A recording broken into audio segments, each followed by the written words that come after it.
বাংলাদেশে রাম মন্দির নিয়ে যে সমস্ত কিছু হিন্দুরা যেভাবে বক্তব্য দিতে আছেন যে বাংলাদেশের এরকম বক্তব্য আছে, বাংলাদেশে প্রত্যেকটা জেলায় মন্দির হবে, আমরা করব, এটা ঠেকাই আমরা দেখব।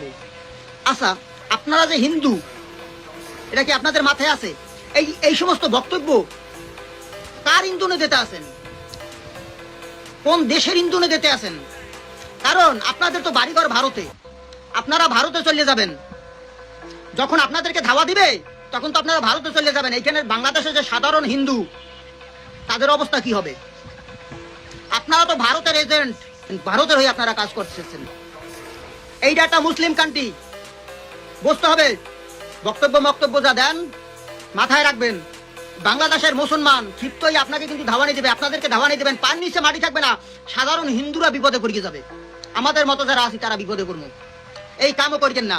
আর যদি এ ধরনের কিছু আভাস পাই এই মন্দির নিয়ে, এই আপনার মূর্তি নিয়ে কিন্তু ষড়যন্ত্রের গন্ধ আসতেছে।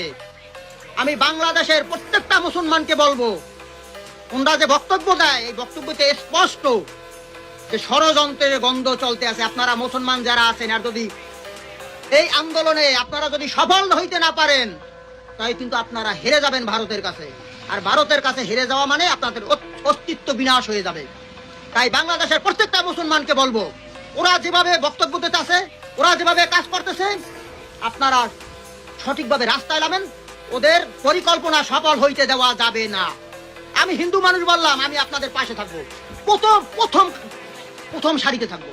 আমি ওয়াদা দিলাম আপনাদের কাছে, যদি আমি আমার ওয়াদা বরখেলাপ করি আপনারা জুতা পিটা করবেন। প্রথম সারিতে আমি থাকবো।